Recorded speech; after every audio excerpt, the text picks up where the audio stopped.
Le 102, pardonnez-moi, Monsieur Brun. Oui, merci Monsieur le Président, Madame la Ministre. L'histoire des harkis, c'est un drame. C'est une blessure sans équivalent dans l'histoire de France. C'est celle d'un abandon qui a engendré, nous le savons, souffrance et colère.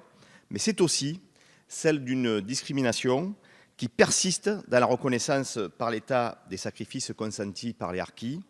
Et en effet, ils ne bénéficient pas du même traitement selon le statut juridique qui était le leur à l'époque. Et aux côtés de la très grande majorité d'anciens supplétifs qui ont bénéficié de mesures de réparation, qu'on peut aussi considérer comme insuffisantes au demeurant, il y a des pieds noirs d'origine européenne soumis au statut civil de droit commun.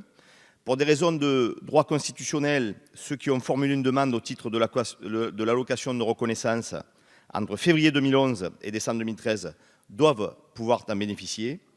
Le temps passe, ils vieillissent. On nous indique qu'ils ont 85 ans en moyenne et leur nombre est estimé aujourd'hui par les associations à 74 bénéficiaires potentiels pour un montant annuel évalué à 304 000 €.